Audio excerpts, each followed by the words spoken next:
Welcome, everybody. My name is Mina Jane. I'm the director of the Ashland Public Library in Massachusetts, and I am super excited to have Randi Minetor here again with us. She was here in January. We had a wonderful talk about the language of birds. It was fascinating. Tonight, she's going to be talking about how not to die at a national park. Um, she's fascinating, and I can't wait to hear all about it. But before we get to Randi, I just want to say thanks to the Friends of the Ashland Public Library for supporting all of our programs. I'd also like to thank Randi for letting us share this program with other libraries because, of course, when libraries work together, we make magic. You can buy signed books by Randi from Aesop's Fable, our very favorite indie bookstore. I will put a link to that either in the chat or in the recap email that's going to go out to you all after the program. If you have questions, please put them in the Q&A. I will ask Randi those questions at the end of her slideshow so that you can all sit back, relax, and enjoy the talk. So in the meantime, I will be turning the chat off during her slides so we can all focus on her and not be distracted. So Randi, as I said, came to us a few months ago and did this amazing talk about the language of birds, but tonight she's talking about death in the national parks. Who, how, why, and what? How do people die? How can you avoid it? What I think is so fascinating about Randi is that she and her husband have made a pledge to visit all, is it 460 national parks? 432 right There- now.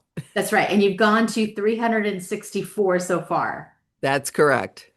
And at some point, somebody's going to have to ask, well, what is that thing in her background with all the pictures on it? And we will talk about that maybe after her slides. Randi, thanks so much for being here with us again. Oh, thank you, Mina. It is such a pleasure. You were such a great audience in January, and I see the numbers coming in now. I'm delighted to be talking to people all over North America. That's very, very exciting.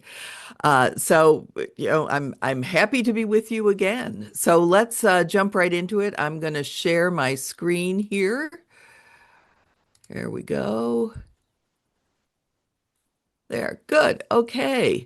As you may or may not be aware, I have just finished my eighth book in the series that we call Death in the Parks. It's not all national parks; some of them are also state parks, and I'll talk a little bit about how many of them and why. But I have just finished the second edition of Death in Glacier National Park. There have been 43 more deaths in Glacier than since I wrote the book 10 years ago. So the first edition. So there's a lot more has gone on there. A lot more people getting themselves into trouble. And I've had the opportunity to detail all of that. So I want to share with you today some of the reasons that people don't make it out of national parks. It's really, I want to be clear that I'm not here to scare you out of not going to national parks because they're wonderful places and everyone should go. And even in the most precarious, in particular Grand Canyon, only two or three people a year of the millions that go to these parks actually get themselves into that kind of trouble. So your chances of that are more than 1,000,000 to 1. So by all means, go to the national parks. But let me give you some tips about what you should and should not do there. So, whoops, sec. There we go. All right, so accidents and foolhardiness. That's the subtitle that my publisher, Lions Press, puts on the books in the Death in the Park series. So that implies that people either stumble into unexpected trouble or they set out to do something that anyone could have guessed would be foolish, something that we've come to call hold my beer moments. But that doesn't even begin to scratch the surface. In my research for these 8 books that I've written in the series, I've found quite a number of ways that people get themselves into trouble in national and state parks, many of which have much less to do with stupidity and much more to do with skill gaps, bad judgment, or just bad luck. So accidents can happen to anyone in any park. And in choosing the stories to tell you, I focused on things that really could happen to pretty much anyone, not to the outdoor elite, the ice climbers or the mountaineers in very treacherous situations, but to folks who just want to enjoy some time in the outdoors. Take, for example, these people, the 7 members of the Valencia hiking crew out of California, who tried out canyoneering in Zion National Park on September 14th, 2015. This is 4 men and 3 women who chose a beginner level experience in Keyhole Canyon, a canyon just 1,200 feet long, with a quarter of a mile, with walls about 100 feet high. This group of adventurers are all in their 50s, and they started their day by taking a 5-hour class in canyoneering skills. So they knew they had to know some things. So they made their way through a large open canyon in the park, this one here called the Subway. And for 6 of these 7 members, this was their first ever canyoneering experience. But they tackled other challenging treks. They'd hiked Mount Kilimanjaro in Tanzania, for example, and commercial guides would normally be leading something like this, but commercial guides are not permitted in Zion National Park. So thousands of people had taken the morning class and then gone on canyoneering the same day without incident. Thousands of people over the course of a year, let's say. So when this crew arrived at Keyhole Canyon, this beautiful place, at about 3 o'clock that afternoon, they started at the top and they rappelled down to the floor. So this involves 3 short rappels of about 30 feet each, after which they would wade or swim through Clear Creek at the bottom. They'd pass through this stunning slot canyon with walls so close together that hikers can actually reach out and touch both sides of the canyon at once. But that morning, one of the members, Mark McKenzie, went into the park early and he bought a permit from a ranger. The ranger told him that the weather forecast for that day included a 40% chance of a thunderstorm, probably a heavy one. Now, in a narrow canyon like Keyhole, that could mean flash flooding that would turn the canyon into a raging river literally in seconds. The ranger handed Mackenzie the permit and said, "I would not go today." But as the day went on, the chance of a heavy thunderstorm actually increased to 50%. The flash flood warning was hanging in the visitor center, and it went from moderate to probable. But Mark McKenzie had bought his permit and left the visitor center, so he never saw the sign. Now, the National Weather Service sends out warnings of possible floods in the area to people's phones all at once. You probably had that happen to you once or twice, where your phone suddenly gives off that terrible noise, letting you know that there's an emergency. And in Zion at the time, there wasn't enough cellular service to reach people already in the park. So by the time the Valencia hiking crew began their descent into Keyhole Canyon, the warnings had become very urgent. And the last one said, "Move to higher ground now. Act quickly to protect your life." But the crew never saw the warning. They saw a bright blue sky and a clear day because the thunderstorm was way up north of them. They had no idea what was coming. So as they made their first rappel into the canyon, the skies opened up to the north, though the canyoneers continued to see only blue sky. Nearly 3/4 of an inch of rain fell in less than an hour. Clear Creek swelled as the water rushed down its length into Keyhole Canyon. The canyon filled in minutes. The flood rushed over the party's heads. They had no time to react. The following day, searchers found the first body among the piles of debris washed downstream by the flash flood. They unearthed 2 more within the hour. Another canyoneering party discovered a 4th body still in the canyon, and the last 3 came to light when searchers used dogs trained to find cadavers quite a distance downstream. If they had taken the rangers' initial advice to heart, these 7 people might have avoided what became the worst canyoneering disaster in national park history.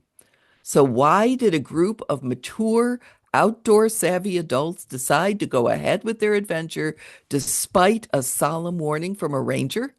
It very likely had something to do with one of the most dangerous forces among park adventure seekers, the false urgency of limited time. National park vacations are supposed to be once in a lifetime trips where we'll have experiences we can't have any other way. When you've spent time, energy, and money planning a trip like that, you want it to go off according to your grand plan. It's full speed ahead, whether or not there may be dire consequences. But honestly, what's the worst that can happen if you have to cancel some part of that plan? You'll be disappointed. That's it. More to the point, you won't be dead. Your disappointment can seem more ominous than real danger, though. This can lead people to ditch their families and strike off into the wilderness on their own, determined to have all the fun they think they will miss otherwise. Which leads us to the second reason people die in national parks: the lure of solitude. Why do people feel the need to go off alone into the wilderness? I've discovered stories of people taking on some of the nation's most challenging mountain treks on their own with a map, a compass, and their wits. Hiking or climbing alone may be just fine on some trails. I've done it for heaven's sake, but the tougher the route, the more important it is that someone know exactly where you are and, more important, how you are. You can't depend on your smartphone in the wilderness. There may be no cell service in the backcountry. If you get injured and can't walk out on your own, hypothermia can take you out before anyone even knows where you are. So a hiking partner can help you get out of the woods, or she can go for help. When Matthew Burklow set out on June 9th, 2014, to climb the highest mountain in Rocky Mountain National Park, it appeared he'd done everything right to prepare for his trek. His goal was the summit of Long's Peak, one of the deadliest mountains in the entire national park system. More than 75 people have lost their lives on this peak. It rises more than 14,000 feet and can be covered with snow year round. So Burklow had tried twice before to summit this peak, but he'd found it more challenging than he expected by a lot. He was one of the more experienced hikers to attempt the mountain. He had through hiked the entire Appalachian Trail in a breakneck 99 days and had climbed to the top of other Colorado 14ers. So there are specific and very strict rules for climbing Long's Peak. They're listed at every trailhead. First, you need to start your climb well before dawn because you need to be off the summit before the afternoon thunderstorms start. Lightning is a lead killer in Rocky Mountain National Park, and people reaching the summit after about 2 p.m. are very much at risk of a literal bolt from the blue, a bolt of lightning that comes out of nowhere on an otherwise sunny day. Weather is so changeable on Long's Peak that you need to carry everything from sunscreen to a parka to climb it successfully. Some sections of the route are best completed with technical gear, and members of your party should be roped to one another, especially when the slopes become really steep and icy. But Burklow climbed alone. He had the proper gear, including crampons and an ice axe. He began his hike at about 2 a.m., giving him plenty of time to reach the summit before the afternoon storms. He took note of the fact that a foot of new snow had fallen near the summit just the day before his climb, and that it was cold enough up there to coat everything in a sheet of ice. So, looking through the images on his camera later, rangers saw that Burklow reached the summit on June 9th. That's something that comes up over and over. Well, okay, he died, but did he make the summit? For some reason, that kind of makes the consequences sort of okay for some people. I don't know that Matt Burklow would have agreed. But no one knows exactly what happened to him. He was well on his way back with plans to make it to his pharmacy job by 4 p.m. that day when something went very wrong. A patch of ice, a piece of loose scree, a twisted knee. Who knows? But Burklow toppled over the edge of a section you see here called the ledges. He rolled down the mountain for 600 feet. The only saving grace was that he had filed his plan with the Rangers, so when Matt's wife reported him missing, they knew exactly where to look for him. Burklow did everything by the book, but a split second's mishap ended his life. Most people who die in national and major state parks do not play by the well-established rules, however. They're far more likely to be guilty of setting out unprepared for conditions. Now, you're probably, at least some of you who are listening who are hikers, are probably aware of the 10 essentials, the items that every hiker should carry into a wilderness situation, whether you plan to be gone an hour or a week. These will look familiar to you. Appropriate footwear, obviously, rain gear and dry layers that will dry fast. You know, that expression, cotton kills. You really want to go with some of the high performance fabrics that we're using now. Sun protection, sunscreen, sunglasses, very important. Something that will serve as a shelter. It can be a space blanket or a tarp or something that you can carry that's not terribly heavy, but that if you get stuck in a storm, you can cover yourself. Navigation, you gotta have GPS, and in particular, GPS that doesn't have to rely on cellular service to work. That old Garmin that you have in your car, it could end up being the better thing because it relies only on satellites and batteries. A knife or a multi-tool, something you can use if you lose your walking stick and you need a new one, you got to cut something off. There you are. You have that knife. First aid kit, obviously, of course. Safety items like a light.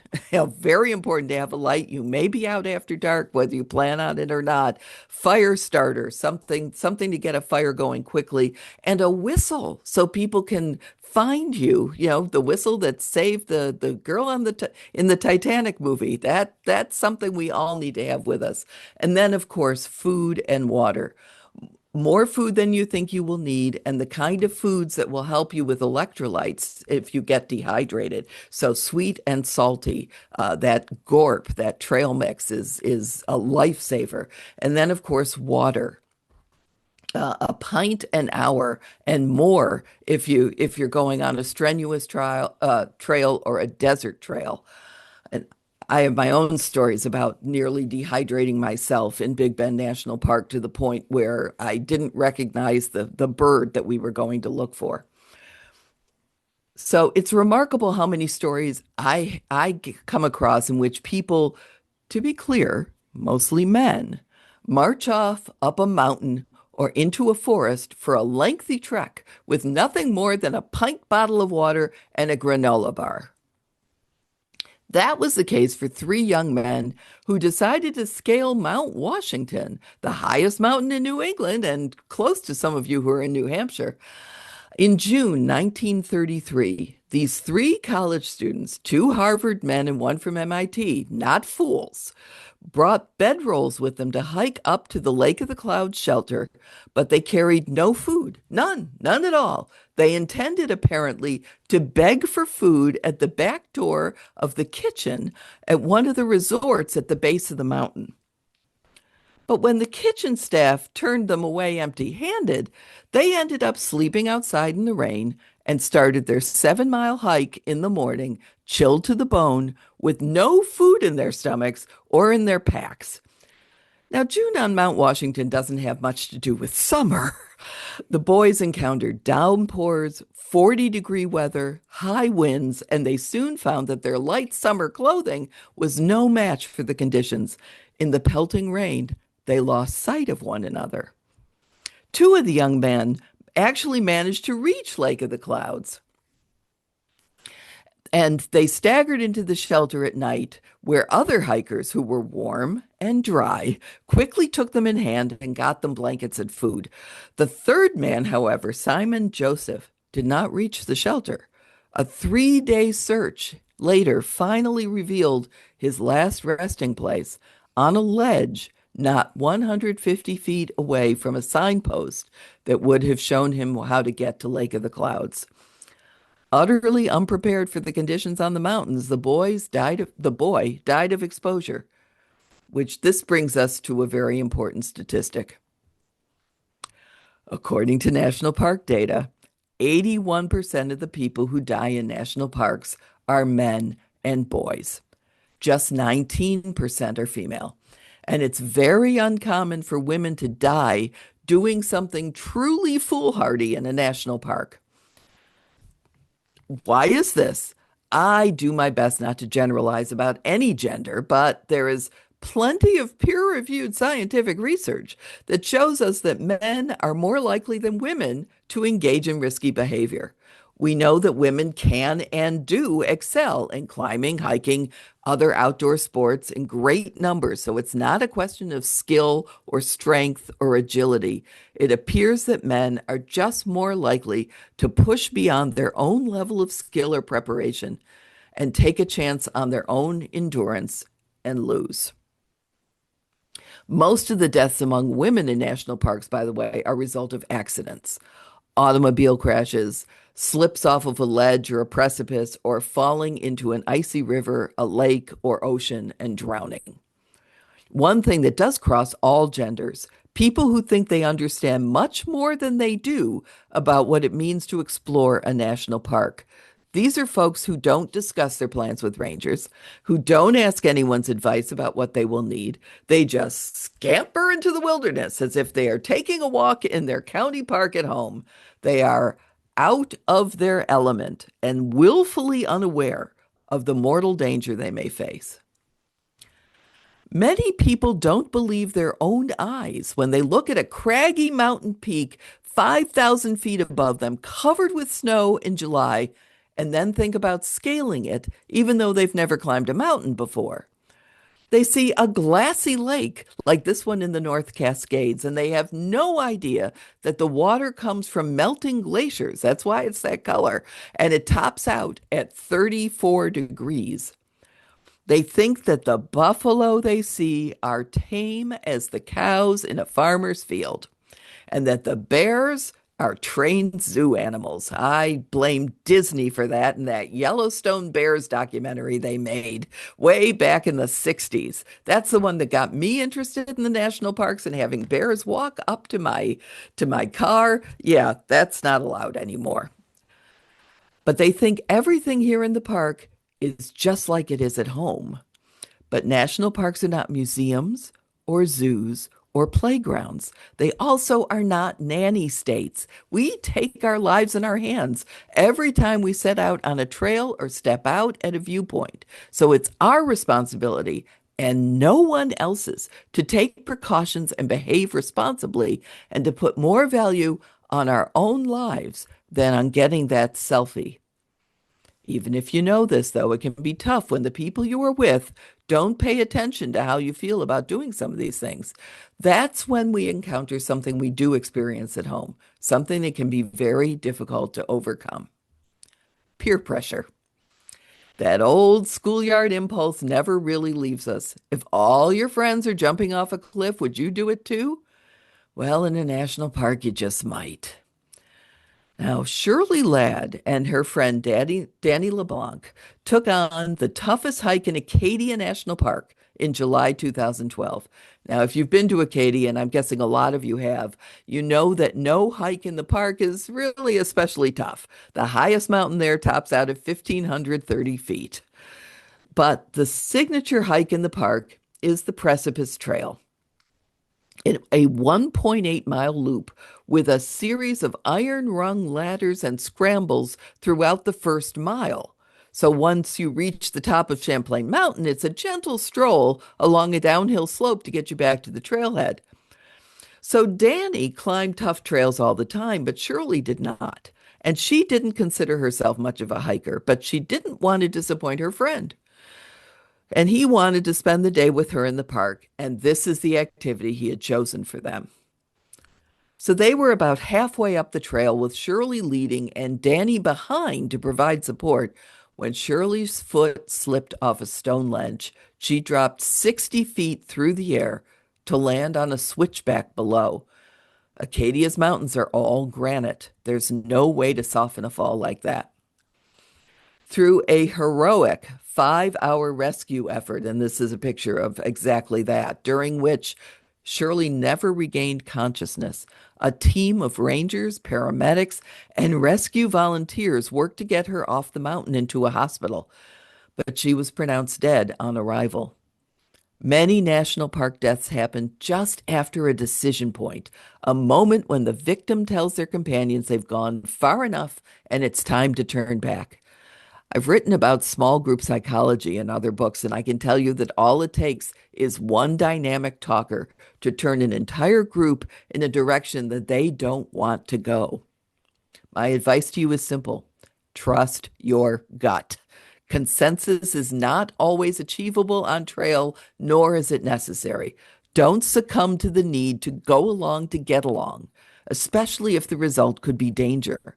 And if you are the experienced person, don't push someone to do more than they are truly capable of doing, especially if the situation could result in an injury or worse. By now, you may think that everyone who dies in a national park does something foolish to cause their own demise, but some people are just in the wrong place at exactly the right time. If a tree falls in the forest, well, somebody might be under it.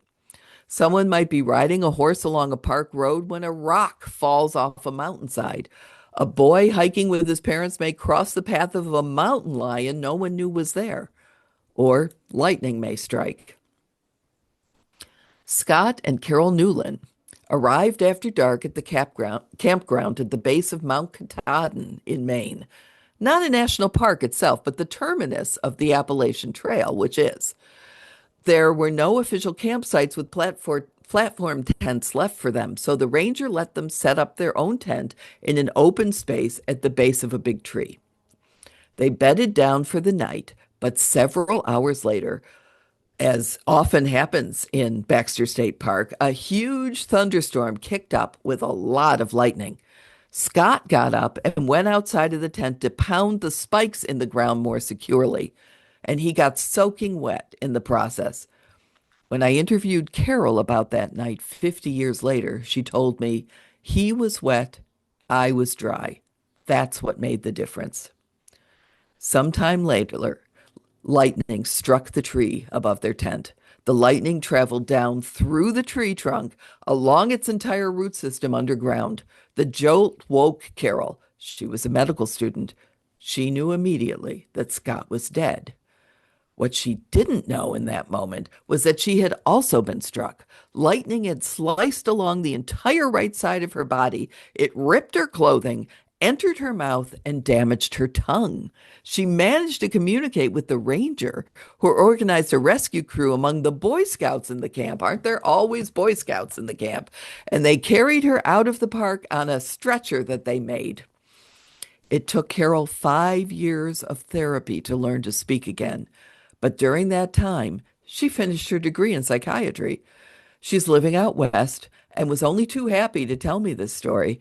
When I was working on Death in Rocky Mountain National Park, we met for lunch, and she showed me the scars she still carries from that stormy night in Maine. Of course, no story of rotten luck is more legendary than what happened to Julie Helgeson and Michelle Coons on August 13th, 1967, the event that became known as the Night of the Grizzlies. It's hard to believe now, in these days of environmental consciousness and wildlife protection, that there was a time when the National Park Service maintained garbage dumps in Glacier, Yellowstone, and Sequoia National Parks where visitors could watch grizzly bears chowing down on discarded kitchen scraps. But that's how it was, with bleachers set up at some of these dumps to give tourists the best possible views. No grizzly had attacked a human being since these lands became national parks, so park management really thought the bears were harmless. Grizzly bears, harmless. So, on the night of August 13th, when Julie and her friend Roy Ducott decided to hike up to Granite Park Chalet and camp outside there, they had no reason to believe that anything unusual would happen to them. Granite Park was one of the places where the grizzlies came to feed at a dump. People staying at the lodge watched the bears that evening at dusk and then went off to bed as Julie and Roy unrolled their sleeping bags a few hundred feet away. They went to bed in comfort under the stars. Then Roy awoke with a start when Julie hissed at him, "Play dead." Still numb with sleep, he suddenly felt himself flying sideways. He smelled the rancid breath of a large animal, one with a huge paw that had knocked both he and Julie a full 5 feet with one blow. Roy managed to stay silent, a feat of incredible bravery, as the teeth of a grizzly bear pierced his shoulder, then his left arm, and finally the backs of his legs. And then he heard Julie screaming, and her screams became more and more distant. The bear had grabbed her sleeping bag and dragged the bag with her in it down a nearby trail. Despite his wounds, Roy leapt to his feet and awakened the nearest campers who were sleeping outside a nearby cabin. They saw Roy's wounds and wrapped him tightly in a sleeping bag, climbed up on the roof of the cabin, and began yelling uphill to the lodge to wake the people there. They had to convince the staff that someone had actually been attacked by a bear, but the party that made their way down the trail to see for themselves encountered a bloody and shivering Roy and no Julie. Remarkably, a doctor and a nurse were among the people staying at the lodge, so Roy got medical care right away. But the staff and visitors soon realized they were ill-equipped to go after Julie if an attack-prone grizzly still wandered in the woods. They had to wait for some time before finding the girl, and when they did, they discovered her mortally wounded. The doctor quickly assessed her condition and set about doing all he could to quell her pain, while a priest, another guest at the lodge, administered last rites. Julie died at the scene. Now here's where the story gets weird. 20 miles away, at the Trout Lake campground on the very same night, another grizzly bear menaced a group of young campers, took all of their food, and chased them into the woods. They formed a new campsite well away from the first one and tried to go to sleep, but soon the bear approached them again. This time, camper Michelle Coons happened to be the one the bear gripped in its jaws. "He's got my arm," she screamed to the other campers as they backed off, and then her final words, "Oh my God, I'm dead." When the bear finally retreated, two of the other campers made their way down a trail to the nearest ranger station as fast as they could. The ranger there almost didn't believe their story. How could the park have two grizzly attacks in two different places on the same night? But the rescue crew that helicoptered into Trout Lake found Michelle's remains and saw immediately that the story had to be true. Park marksmen found and tranquilized two bears the next day, both of which had human remains in their stomachs.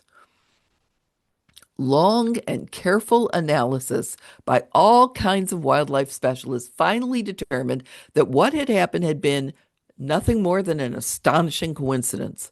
Glacier Park and Yellowstone both moved quickly to close their dumps, and national park policy got a major overhaul when it came to bears.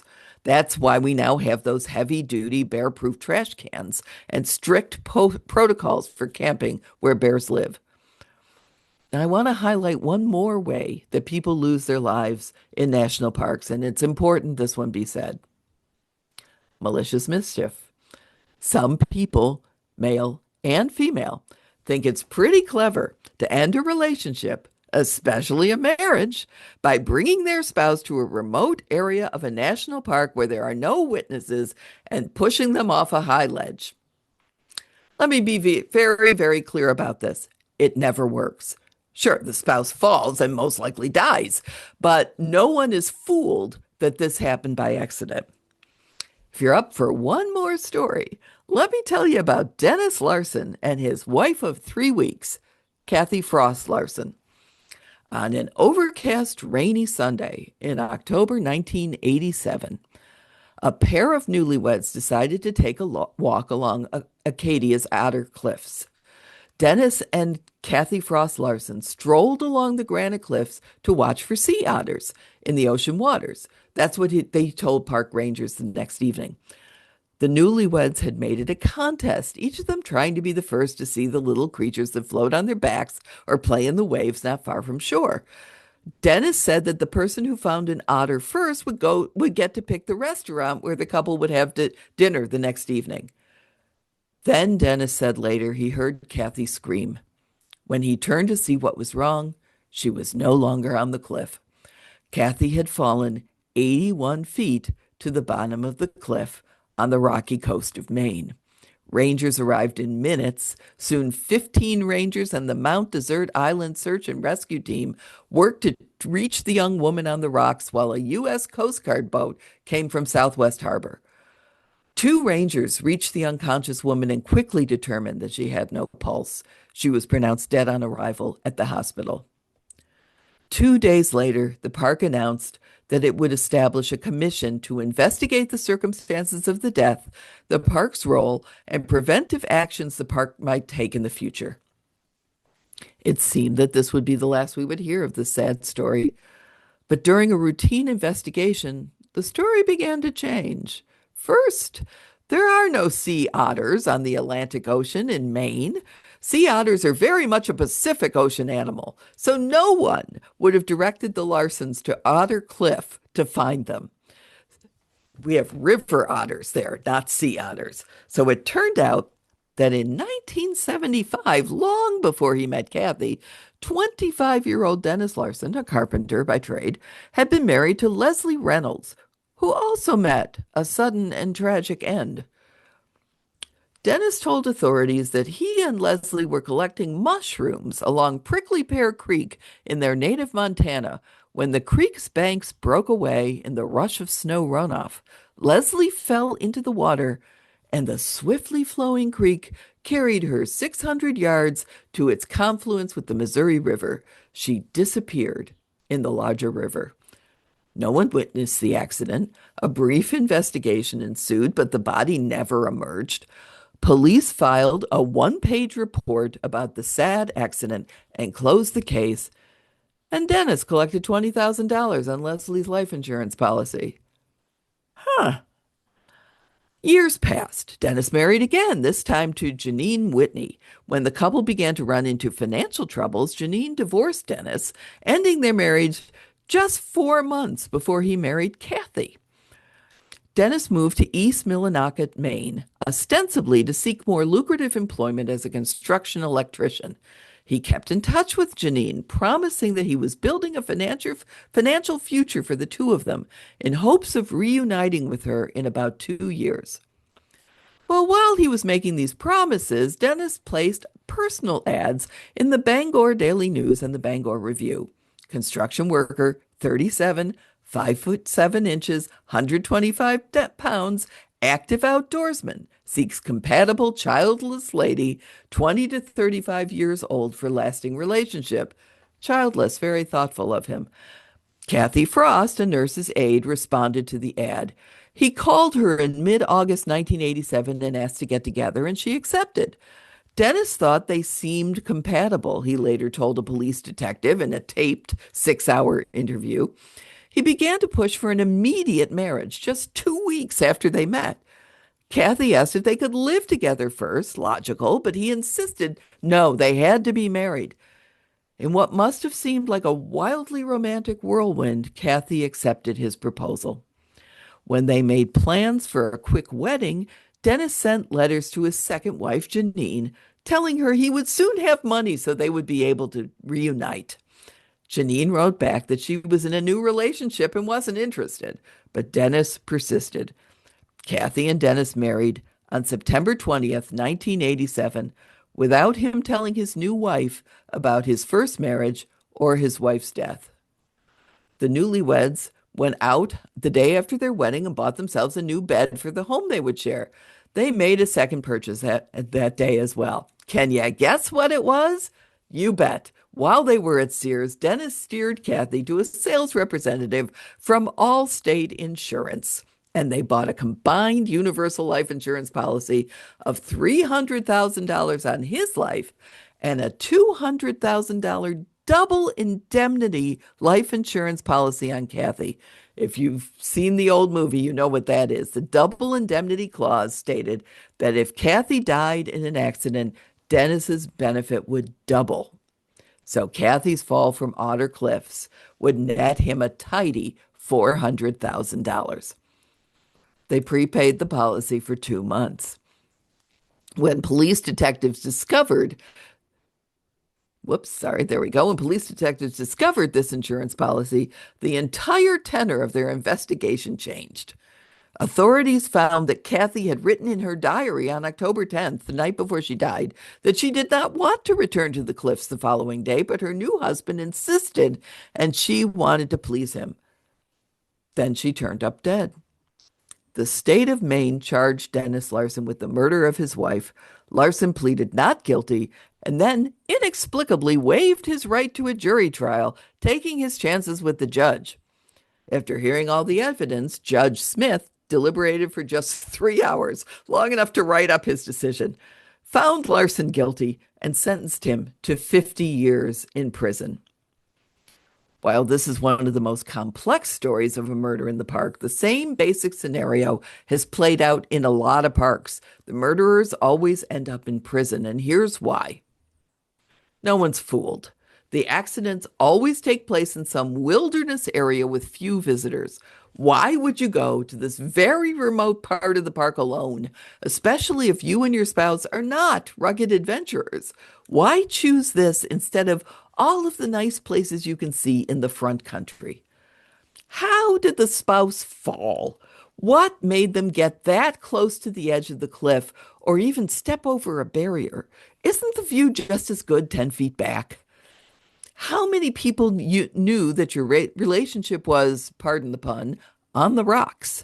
How quickly will your spouse's friends and relatives beat a path to the nearest police precinct's door the minute they hear your spouse is dead to tell detectives all about your lousy marriage? And finally, and this is key, how big a life insurance policy does your spouse have? How recently was it purchased? And who's the beneficiary? Insurance companies have seen exactly this scenario play out in national parks across the country and around the world. Every park with a high cliff has at least one of these cases from Acadia to Zion. The stories all end the same way, with the living spouse in prison and no one receiving the insurance money. Word to the wise, don't try this at home. So I hope you've learned a few things tonight that will help you make smart choices the next time you visit a national park. By all means, visit as many national parks as you can. As Mina said, I've been to 364 of the 432 units of the National Park Service, and so far, I've made it home with nothing more serious than one sprained ankle. So see these amazing places. Have wonderful adventures. Just be careful out there. And now I'll turn off the slides and I'd be happy to take your questions. Oh my God. So, Randy, Yes. I am probably lucky to be alive. I feel like, except for the mischief one, I think I've done all of those. Been lucky, like been not prepared, been peer pressured into things, all of it. So yes, Yeah. I'm just feeling very lucky to be alive right now. Um, okay, so I'm going to open up the chat to everybody so you can all talk with each other if you'd like. But if you do have questions, please put them in the Q&A, which is at a button at the bottom of your screen. I see you all found the emojis, which is wonderful. Oh, Steve great. says, by the way, Randy is on her first marriage. Yes, that is correct. Yes, 35 years in September. Excellent. And I believe your husband does a lot of the photography, right? For your That's right. Yeah, for all of our tour guide books and our hiking guides to New York State and our birding books. wonderful. Um, we did have somebody in the chat mention that the picture you had was of a bison, not a buffalo. Yes, that is correct. Yes, they are bison. They're colloquially called buffalo, but of course buffalo are actually an African animal, I believe. So you are correct. It's a bison. I just love the eagle eye of our audience. Yeah. Amazing. Okay. Smart people at libraries. Yes. That's right. Hopefully nobody ever like does anything stupid in the state park. Okay, so let's start with some questions. Um, Have you ever encountered any deaths that can't be explained rationally? Oh yeah. Um, yeah, there are some disappearances in particular that we there's just no explanation and we don't know anything about what happened to that person. But yes, you do in particular there are some that we can't tell if if they were mauled by a bear or even a wolf in some cases, or if they were if that happened after they died. There are some that seem to have been from natural causes in one way or another, uh, that may have been complicated by other things that were going on in the environment, like hypothermia and so on. It's yeah, there's there hasn't been anything that looks like it was aliens or anything like that. It's good. Um, and there is one very tragic disappearance of a little boy in Rocky Mountain National Park that he was they couldn't find him. They couldn't find him. A year went by. All of a sudden, his bones turned up someplace where they looked 10 times. So Mhm. then there's a question of what really happened there. So yeah, there are certainly things that there's no clear explanation. Okay. I just wanted to remind everybody if you have questions to please put them in the Q&A. I'll try to get to as many as possible. Um, so Diane says something that I agree with, and I have had this question as well about people who go into the wilderness unprepared and need to be rescued, further putting rescuers in danger. I've always felt, and she does too, that those who rescue should pay rescue organizations for that rescue if they kind of, are you aware of any group that charges for rescues for unprepared hikers? Or, yeah, because you can't really do like weather related things, those are different. Mhm. Right. No, I so far there has nobody has received a bill. At Mhm. least not from a national park.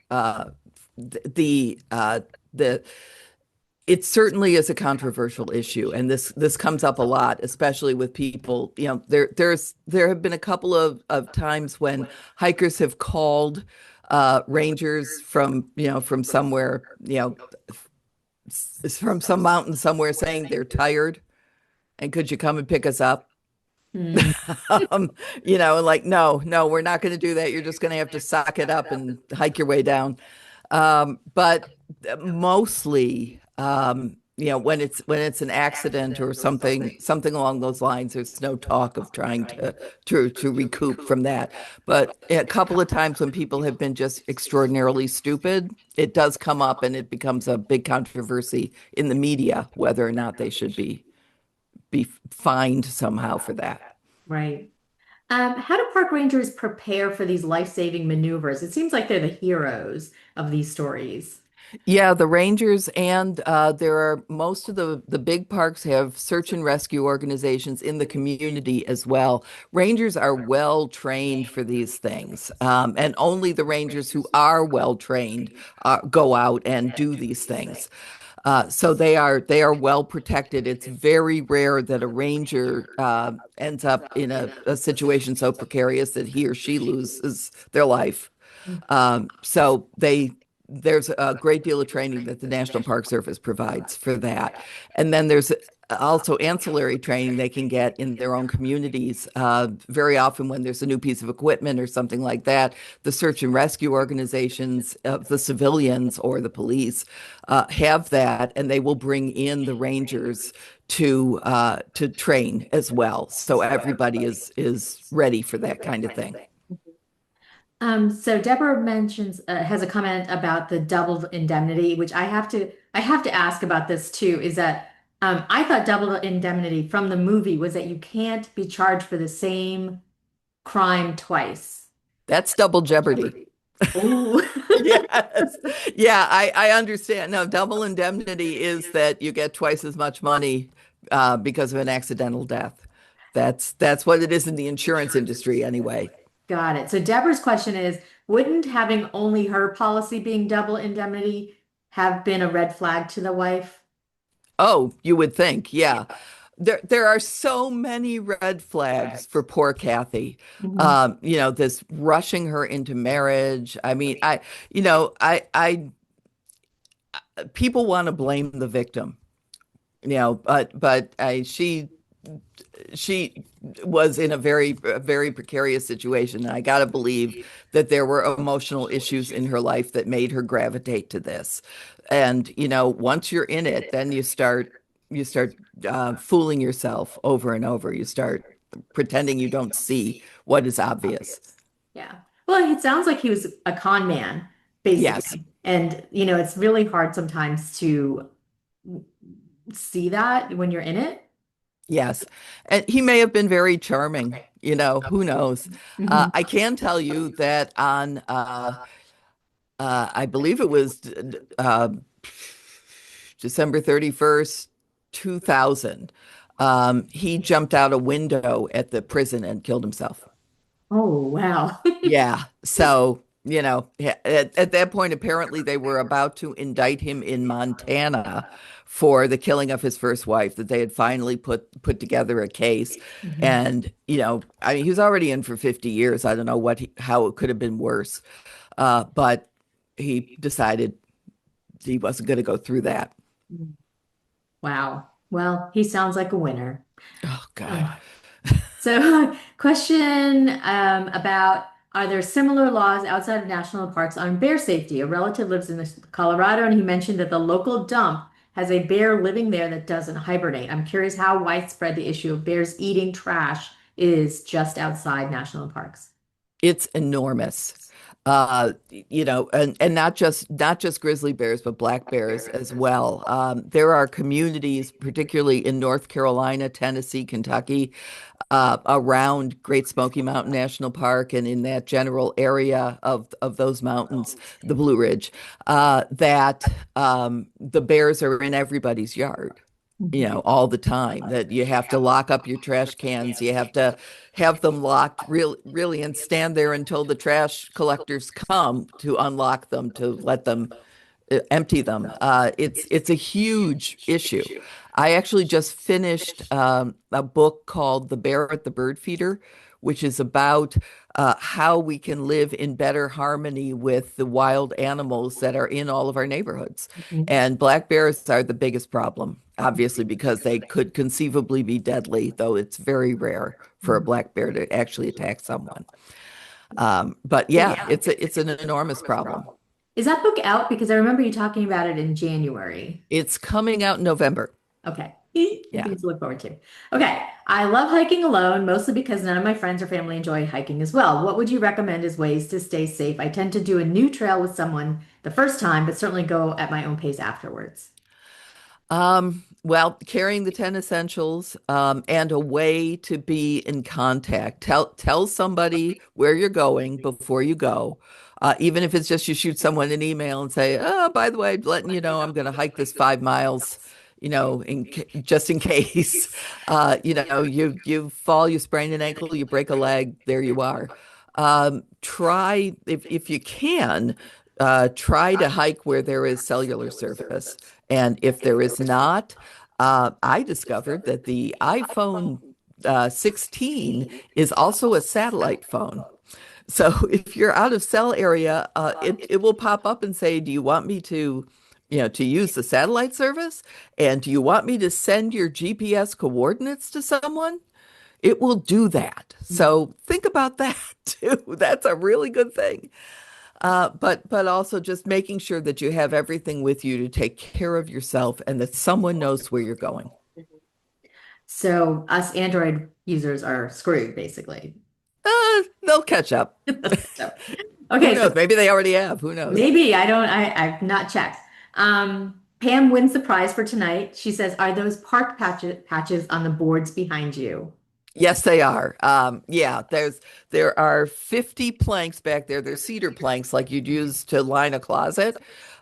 This was my husband's ingenious idea, and each of them 50 for 50 states, and each of them are all of the places that we have, all the national parks and some other places that we have visited. So yeah, great fun. I get to look at them every day.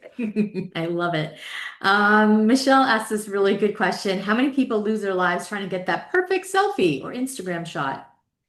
Fewer than you would think, mostly in Grand Canyon. The number of people, well, that the people who will step over a barrier as if it's an interfering with their good time. Good Lord, those barriers are there for a reason. There are a couple in Glacier where they've done that on going to the Sun Road and just back themselves right off the right off the edge, essentially. Mhm. Um, and in Acadia, there are people who want to take pictures of themselves with the huge waves that come up in a place like Thunder Hole, or some of the other places when there's a the residual from a hurricane in the Carolinas, and it kicks up the waves all the way up the coast. Uh, there are people who have stood there with with phone in hand and taken that selfie and had a wave just like grab them off at the ledge and throw them into the ocean. Oh man. So Okay, yeah, scary. that is. Carol asks, has the government considered tightening their responsibility on the visitor? I like it's your responsibility, but keeps the government free of legal responsibility. Making the visitor more responsible for their own. Well, I am not. Oh, I'm sure it happens all the time, but I have not come across any cases where somebody has sued the national park for their own stupidity, Hmm. or for there have been a couple of like borderline questionable things, but um, so far nobody has sued the national park because of their own injury. Um, so it's I don't know what a law would look like that would make people more responsible, although the main thing would be having to pay for their own rescue. That would certainly stop people in their tracks. Um, yeah, I'm just, John actually wrote this really great response about, oh, I'm not being able to paste it into the chat. But basically, that New Hampshire can charge for rescues. Oh, And if good. you could put that response into the chat, I'd really appreciate it because it's a bit too long to go into right now. But yeah, sounds like they're ahead of the game a little bit. And Um, well, it makes sense. I know it comes up over and over again that shouldn't people be, people being this foolish, shouldn't they have to pay for that? right, right. There's a big Wouldn't difference. it be a deterrent? Yeah, it has there's something in there about being reckless or negligent Uh-huh. as well. So Denise asks, and we knew this was going to come up, and I think it's a good question to ask with and I know you said that you were willing to stay for a few extra minutes in case we go Hmm. over time. Um, Sure. with the proposed cuts to funding for the national parks, rescue efforts will be impacted. What can we do? Oh man, we're holding our breath and hoping that this becomes that the cuts that have been made to the national parks will be restored, because there's no sense to them. Right. The national parks are one of the few things that were actually profitable by 16, 17 times what is being spent on them. So it's kind of hard to say. But the main thing is to take every possible precaution. You know, you may find that you are uh, more responsible for yourself in the wilderness than you've ever been before, because there may just not be enough rangers to send right away for you. There are parks where their ranger staff has been cut in half. I know this morning I heard that the superintendent of Crater Lake National Park just resigned because he says the park is unworkable with the staff cuts that have been made, and a lot of the seasonal people that are normally hired and would be on by now are not being hired at all. So you really may be on your own. Mm-hmm. In which case your safety is your responsibility. And maybe this isn't the year that you decide to climb Long's Peak, or that you decide to make the winter trek up Mount Cleveland, the highest mountain in Glacier, that, believe me, is not an entry level trip. Right. Um, and the other thing is most of the people, particularly, I just finished the second edition of Death in Glacier National Park. I literally delivered it yesterday to my editor, and um, there are the it became very obvious to me in going through it a second time and adding a bunch of people that the words his friends turned back, but he decided to keep going alone. Though that is the death sentence. You know, um, some people obviously can do that and come back, but an awful lot of them don't. Mm-hmm. So don't go out there to do something really precarious by yourself and assume that you're going to be fine. Someone needs to know where you are and how you are. Yeah, absolutely. Heather asks, is there a story you found of a particularly unlikely death where just an amazing series of bad luck or bad coincidences caused the tragedy? Oh, sure. There is one really inexplicable story in Glacier in particular about a woman who several people riding horses through the wilderness. Beautiful, beautiful, everything's wonderful. They stop at a bridge. She gets off her horse to take some pictures, and a rock falls, and the horse gets spooked, and it sort of shimmies over towards her and it knocks her over the bridge. Oh, And she died. She died. She fell like 500 feet. Just bizarre, There's no way to explain that. Just a bad series of events. There are a couple of times also in Glacier, driving on going to the Sun Road, where a rock, just a big rock, room size rock, just fell on top of a car and crushed everybody in it. When it says danger falling rock, there may really be falling rock. So, and there's no way for you to dodge that except to just not go there, and that seems to be over the top. But yeah, things just happen. Trees fall on people. hmm Um, you know, every once in a while, something just bizarre takes hmm place.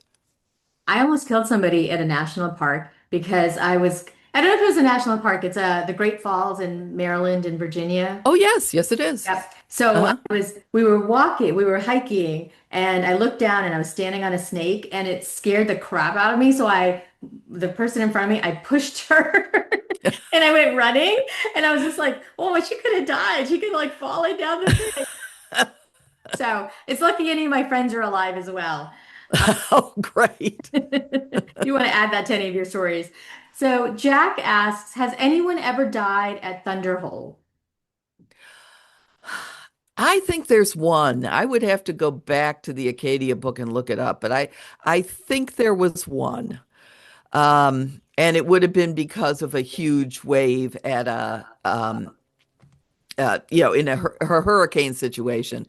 I mean, most people just, like getting splashed and think that's fun and, all of that. But no, most people are not there to do something really foolish or to climb down too far because you're really just going into the water at that point. hmm Wow. Cordelia asks, what park has the most deaths? What park do you think is the most dangerous? Grand Canyon. That's easy. Grand Canyon because people get stupid there for some reason. People, especially with the taking the selfies, climbing over barriers and trying to go down into the canyon, um, having no earthly idea what it is to go down Bright Angel Trail, the most popular trail in the park. It's a 5,800-foot descent. It's a mile. You're going down a mile to the bottom to Phantom Ranch, and to the Colorado River. And then, by the way, you have to go back up. hmm There's no other way to get back up. So They don't carry enough food, they don't carry enough water, or they carry the wrong food. You need that sweet and salty combination to balance your electrolytes and keep you alert. People stop eating because they don't know they're hungry, because they're so disoriented. And then the heat, my God, the heat. Been there. So, this is where a lot of people get into trouble. Hmm. This is also true in Death Valley. People not carrying enough water, people having no idea what 134 degrees feels like. Don't hike in Death Valley in July, and Oh. don't run a freaking marathon in Death Valley in July. Mhm. These are just stupid things to do, and nobody's going to be proud of you for doing that. Right, and especially if you die. Right. Um, so I have a question, and I have a couple more in the chat. I mean, in the Q&A, if you don't mind. But when you writing about the different deaths in the different national parks, do you just pick a park and then do the research of deaths that happen there, or how do you find the stories that you tell? Um, a couple of parks had lists. Glacier, the first time through had a list of everyone who had died. So that helped. That was a good start. I do try to look for the parks that have the most deaths in them. I mean, the bigger parks. I mean, my publisher is most interested in the parks with the biggest audience to buy the books. So they actually launched the series, 20 years ago with Death in Yellowstone, and it was an enormous success. And then they didn't do any more for years and years until the park centennial, and then they asked me to write Death in Glacier, and I was off to the races after that. The parks they have the most visitation are going to be the first ones, and they of course are going to have the most deaths for the most part. So that's the beginning of it. I do some research before I propose a book to make sure there are enough deaths. I was asked to do Death in Acadia, which is not a park where a lot of people die. It's just not a particularly dangerous park. But there were some interesting cases, and I did manage to get a shorter book, but a book out of that. Um, my next book is Death in Grand Teton. And I'm really kind of surprised with a park that is not very big, has an awful lot of people falling off of mountains and dying of exposure. So that one was a no-brainer. And of course, that we have the Gabby Petito case there as well. So Mhm. that's an interesting story to tell.